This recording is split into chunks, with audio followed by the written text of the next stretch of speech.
What did you come up with? Wait. Whatever the new group up here, I don't tell them until it's that time, but if you ever become part of the new group, you have to do this. So I said, what's you guys' name of your group? What was the crazy name you came up with? I thought half price Kickstarter. That's good. Three prices. Yeah, you left out Reese. So what if you went what if instead you went Reese and Kickstart half price? That's what it is. Yeah, Or 3 times, but hold on. But what did we get?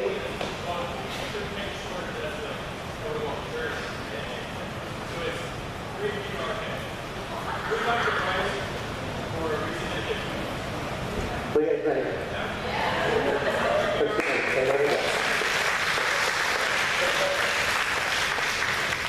You asked Beth, and she's like, "5 minutes waiting for Jesus," right? I like that name. That's actually a really good name. All right, let me just step around here as we get going here. Thank you guys so much for preparing our hearts. We're going to be in the book of Romans today. We're going to be in Romans chapter 12. Now, in Romans chapter 12, many people talk about the first 2 verses, and we're going to actually go a little bit past those, because the next set of verses after that, a lot of people don't talk about it because it freaks them out a little bit. You don't need to be freaked out.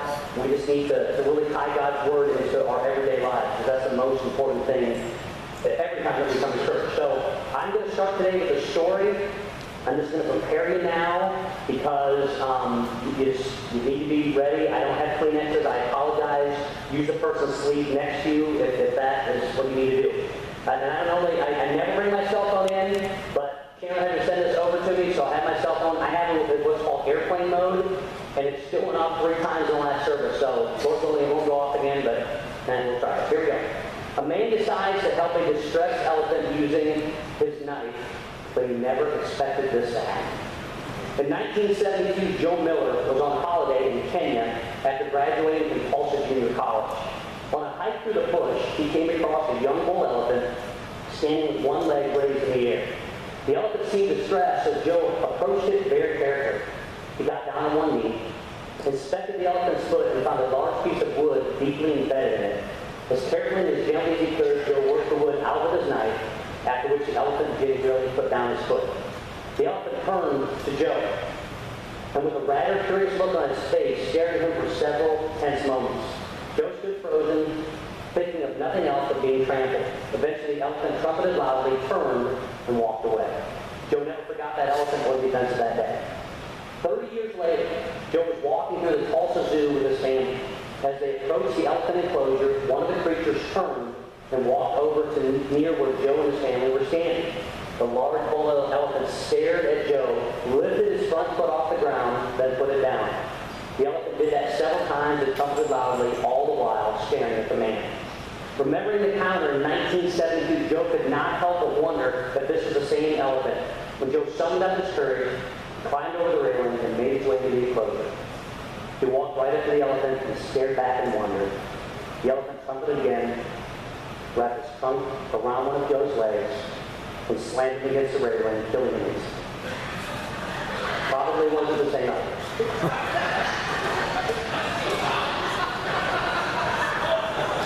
That's hilarious.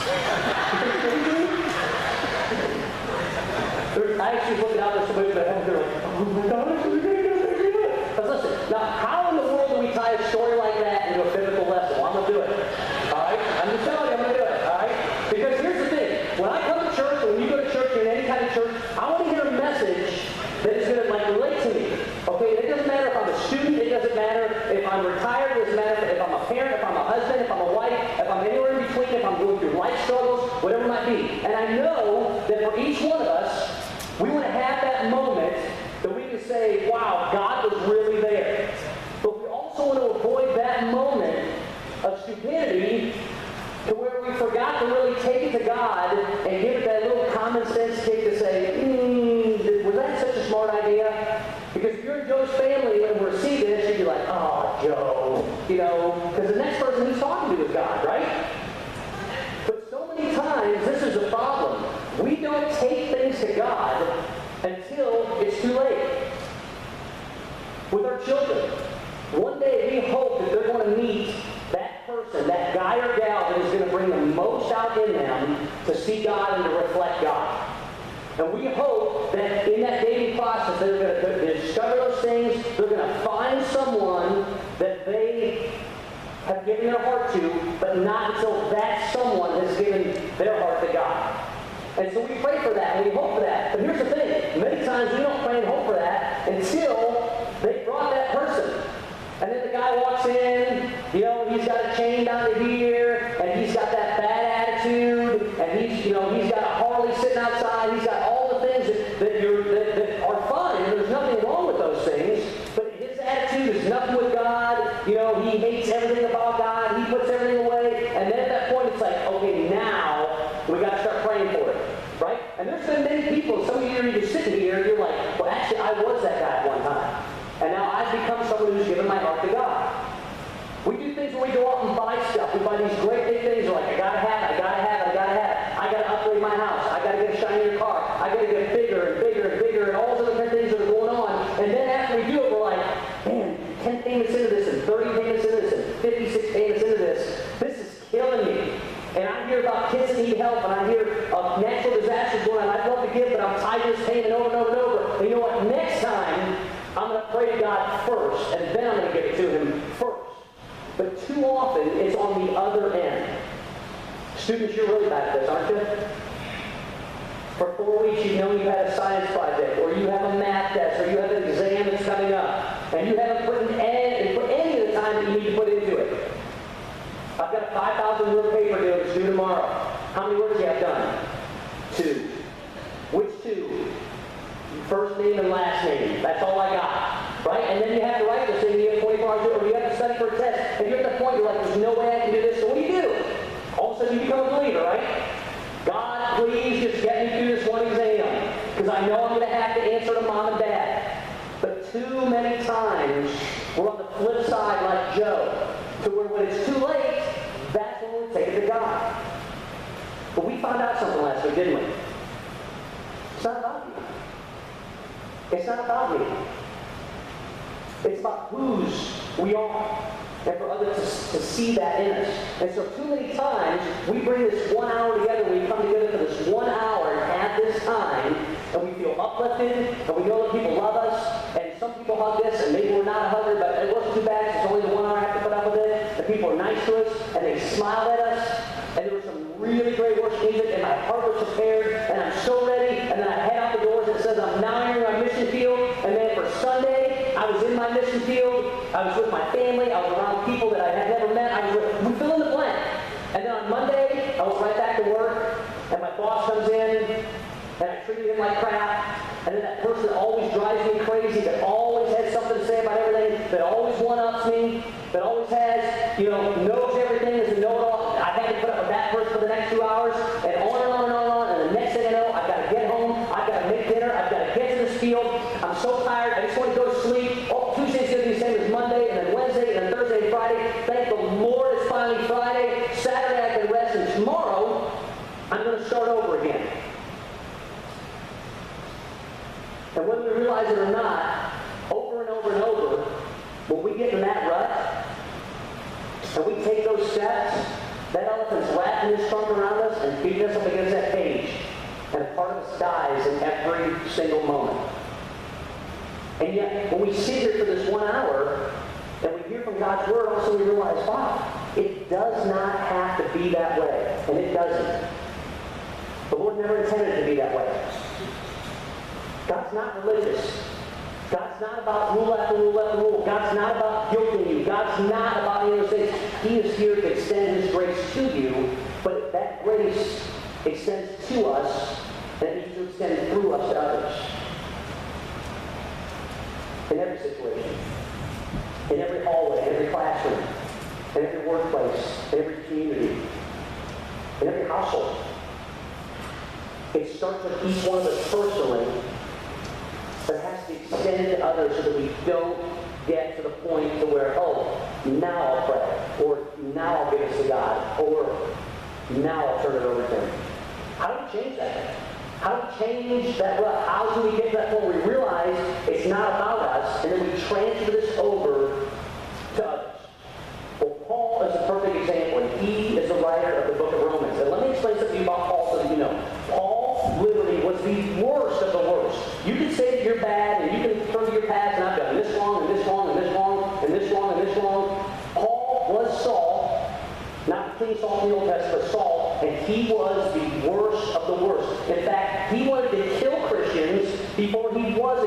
mission. And that was his plan. And as he's heading on the road to Damascus, all of a sudden the shining light flashes down in his eyes and it blinds him. And it blinds him to the point where all of a sudden he looks up and all he can see is God. And God says, that's enough. That's enough. Stop it. And I think for many of us, that's what we're hoping will happen. You know what, God? If you'll just blind me, if you'll just blind me and show me who you are, then I'll serve you. Blind me and show me who you are and how powerful you are, then I will love others. Then I will give. Then I will care. Then I will teach. Then. As long as God, as long as you do what you did to Saul and get him his sight back, because I'm going to need that. And so condition after condition after condition we give to God. And we expect, and yet what do we give him in return? So if your argument today is, well, listen, I'm too bad and I can't relate to that guy, he's worse than you will ever be. Because he was a planned serial killer at one point in his life. And he turned his life around on one walk. Just as we can turn our life around in one message. His focus in the book of Romans, he's writing this while he's actually in Corinth. And he is writing this, and he's writing this to the church in Rome because he knows that this is where the church is going to eventually end up. And so his entire focus of this letter is to unite. It's to unite the Jews with the Gentiles. And here's the thing, you're one of two. You're either the Jew, which is a chosen person, or you're a Gentile because you are not a Jew. Now, the Jews are kind of high and mighty. They think they're the greatest.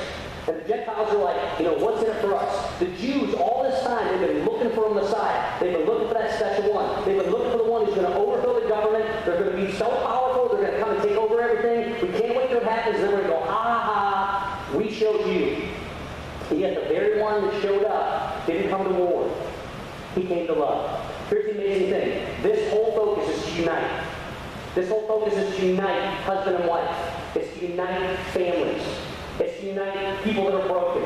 It's to unite races. It's to unite people of different religions. It's to unite those that can't see outside of their circumstances with others who can and who believe. And so that same message then is the same message for you and I now. So as he is writing in Romans, the first part that he talks about in chapter 12 is he says this to you and he says this to me. And Paul is a perfect example of it. You and I are living sacrifices. We are living sacrifices. Because the one big sacrifice has already been made. The one that died on the cross and rose again from the dead after 3 days, that sacrifice has already been made. So that transfer has to take place to you and has to take place to me. Now, for many of us, we stop there again because we're like, listen, I don't want to die on a cross.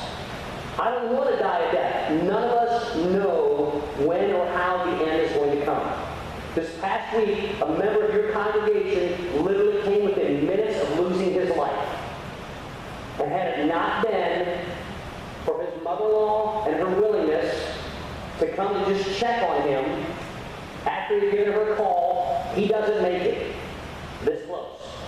And the doctors still almost screwed it up. They're like, let's check on it. We'll go through this close. It was the worst they'd seen in 15 years. He never saw it coming. He got blindsided. The week before, he felt fine. He never saw it. None of us know. None of us know. So since none of us know, but we do know that it's coming, and as a believer, we know that we're not going to die. We know that we're going to have life. Doesn't it just make sense that in between those two times, that we do what the Bible teaches by being that living sacrifice? So that's the challenge that Paul gives to start this chapter off. And then it changes. And starting in verse 3, this is where most people get a little bit uncomfortable. The gifts of grace.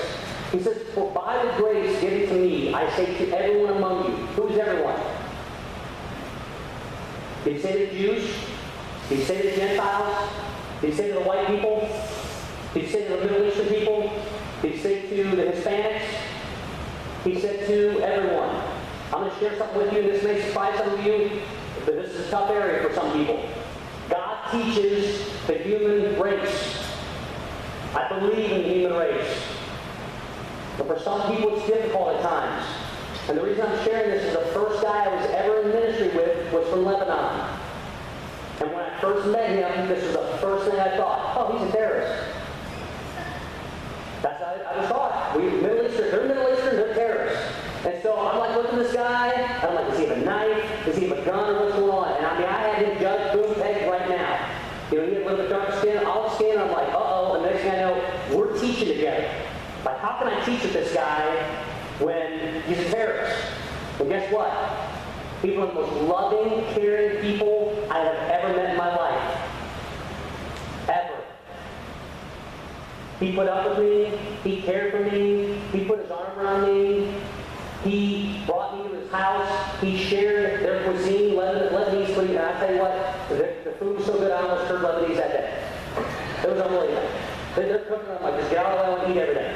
And I realized, oh my goodness, I was so willing and ready to judge him because his skin tone was just a little bit different. God teaches the human race, don't ever forget that. There's a heart within that they need to see, those of us that believe. And so the first thing that happens, because what I have done at this time is elevated myself above this Lebanese person, is too many times we think too much of ourselves. I can't pull off on the road and help that person. They might be, you know, they might have, I don't know, they might have a different skin color. They might not believe like I believe. They look shady, whatever it might be. I can't hand $1 to a person on an off-ramp. What if they take it to have a drink, or what if they take it and go use it for drugs, and that's on them at that point. You're called to love. I'm called to love. Just as Jesus loved us. But too many times we think so much of ourselves. Hey, I went to church this Sunday. You go to church? You know what? You're going to hell. I'm not. Good service. Hope to see you Sunday. We think too highly of ourselves too many times. We cannot do that, and we have to get past it. So that's what part starts. So if you're sitting there right now going, I've got this all figured out. I'm on here on Sunday. I'm coming back on Wednesday. I'll be here on Thursday. I'll be here. I'm putting all this time in. Listen, you have to understand something. When we do that, and we get stuck in that same rut, and it's just us, and just us, and just us, where in that time are you loving others? Because when we get to that point and we start believing our own headlines, our spouses are in need, our kids are in need, our neighbors are in need, our coworkers, our fellow students. They've got to know that there's more out there. So it gets past us, and so it's not about us, and it says, but to think with sober judgment, each according to the measure of faith that God has assigned. How much faith do you have? If I ask you right now, how much faith do you have? Let's just say it can be this much, or it can be this much. Most of us will probably be about right here. We want to think that we're here, but if we really started considering it, we'd be like, well, you know, I don't really know as far as the faith goes, because when you bring it up about the time we're putting in, and the people that we're caring for, and how much we're really loving, and am I only doing this on Sunday morning, and then occasionally I do it elsewhere, and I'm not really reading my Bible, and I don't really pray a whole lot, and yeah, right about there. Right?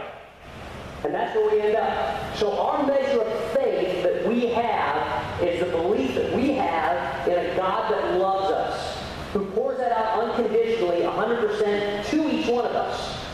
And yet, the percentage that we give back to others may only be 1% or 2%. I'm not asking you to know every word in the Bible. I don't know every word in the Bible.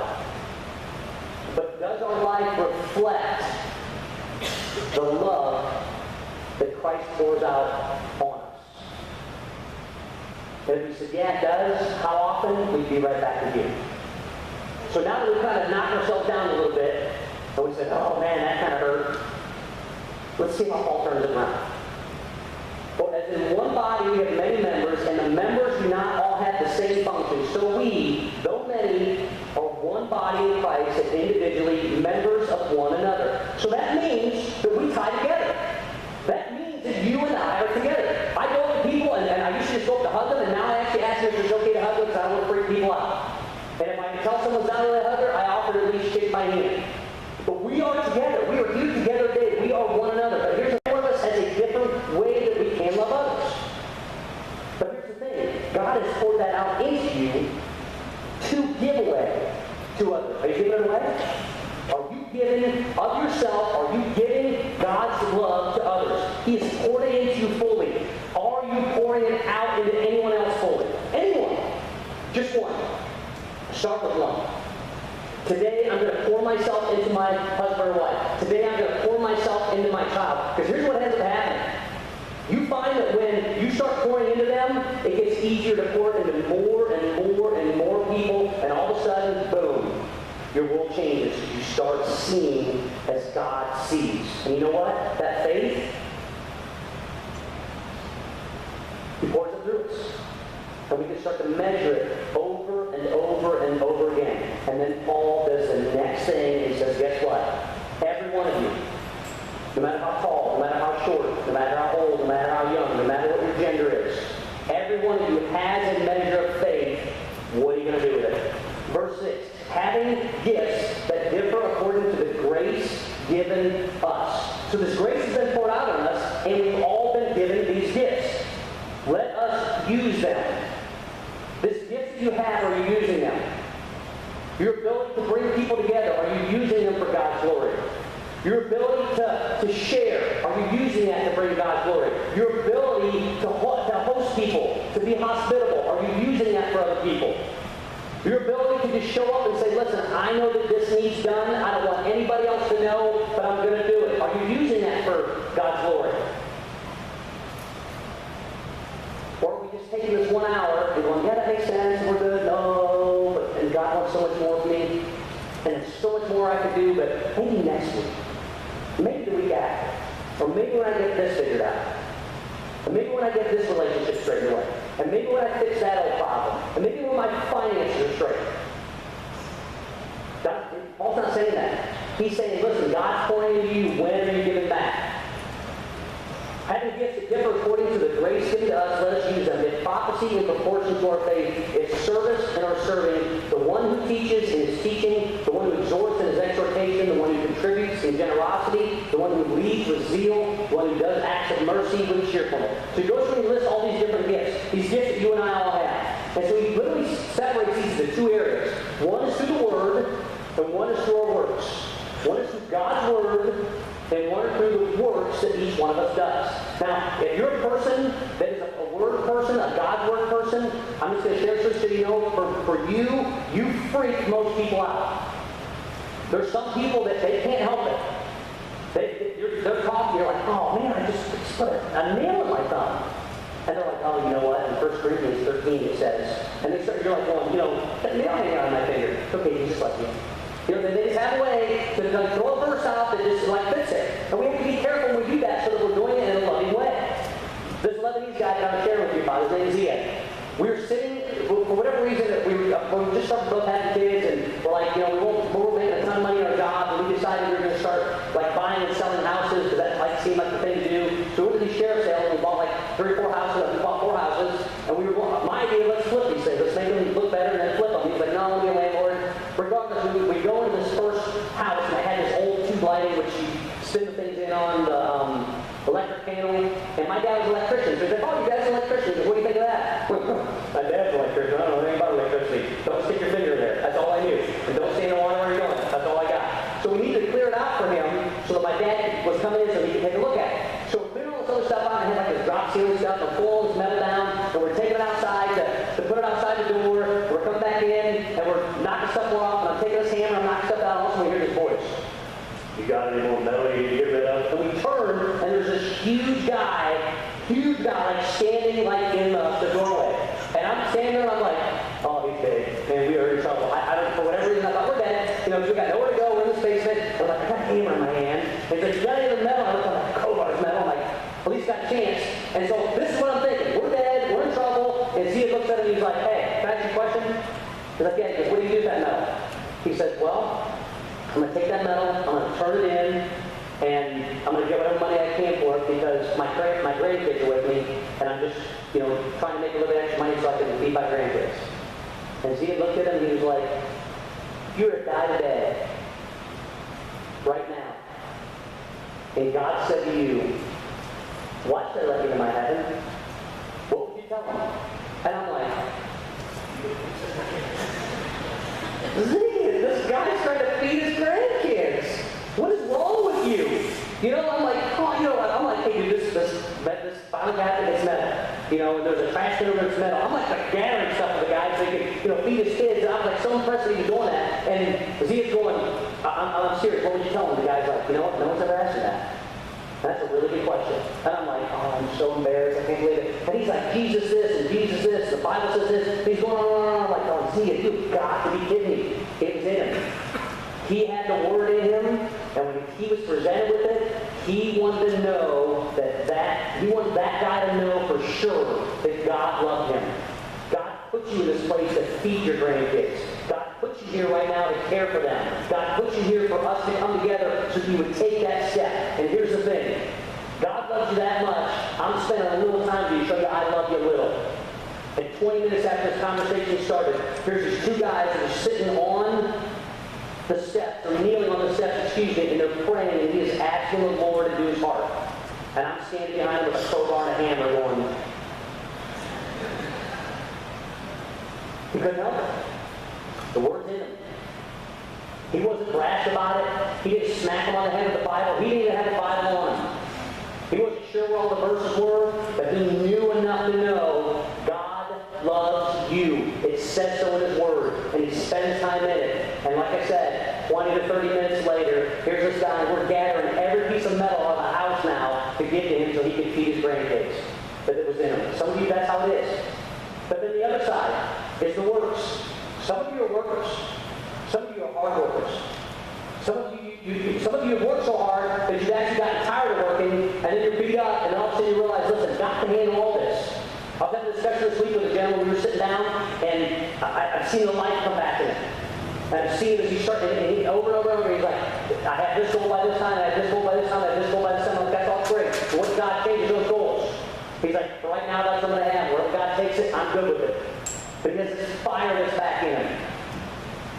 And he's wanting to bring God forward first and all those other kind of things.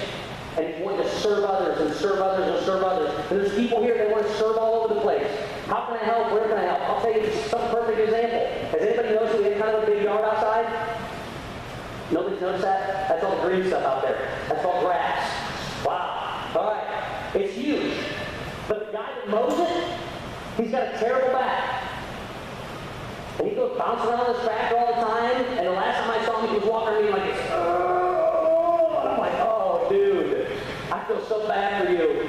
And I do. I feel terrible for him. I'm like, how can we help you? Which is always a great question to ask. And he wouldn't tell us. But we know that we have a lawn that's out there, and we know that people that could possibly spend a little bit of time, and they can come and help in that area. But if we don't tell them, then they don't know. And you know what? We need help there. We need help in mowing that area. There's kids in the back. Who loves their kids? 4 of you raise your hand. Great.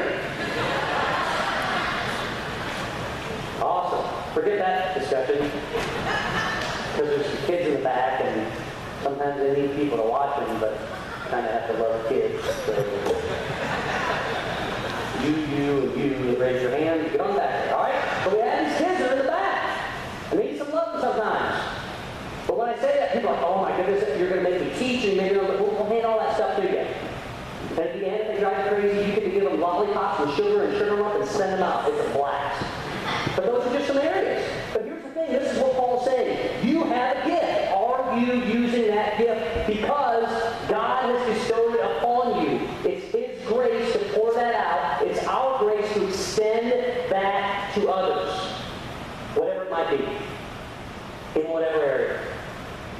So what's in there? If I were to ask you right now, the Word is in me, and I've got to love people and care for them about it. I've got to do what Paul's saying. Or the works that are inside of me.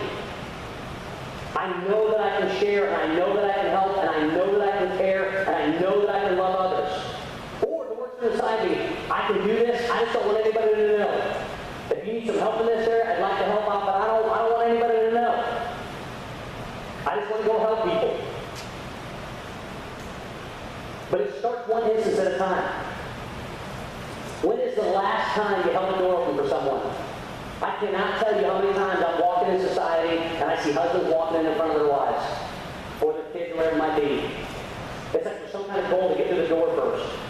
We're knocking them down, we're going through the door and flying in, and the wife's laying on the ground, the kids are trying to help her out. Oh, that door's open! What's that all about?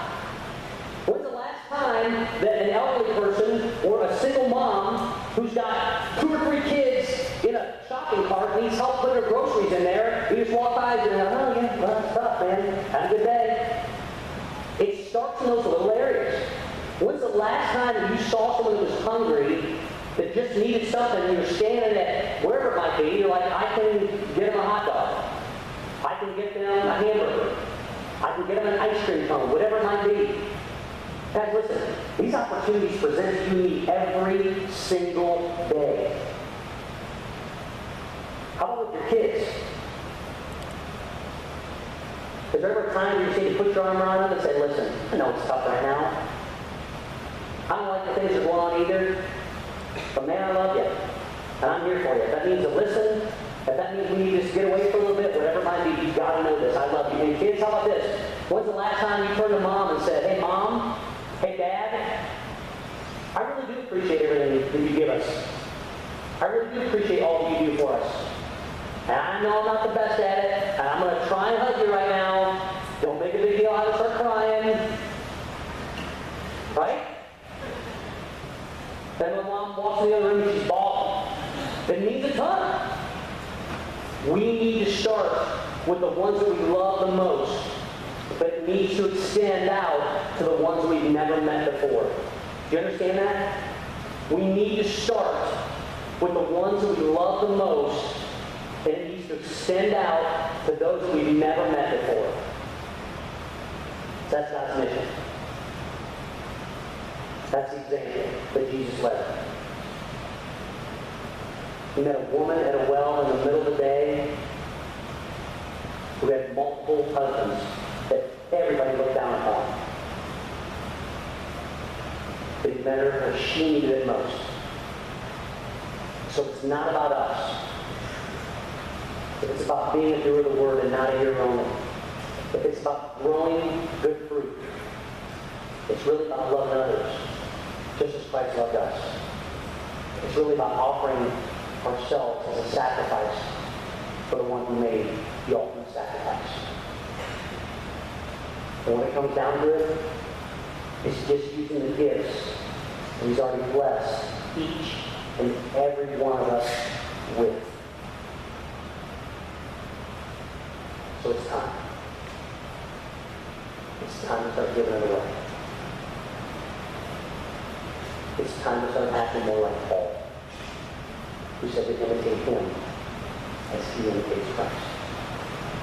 You and I might be the only Jesus that a child, a neighbor, a fellow student, a co-worker, or a person that's going to meet for the first time today and this week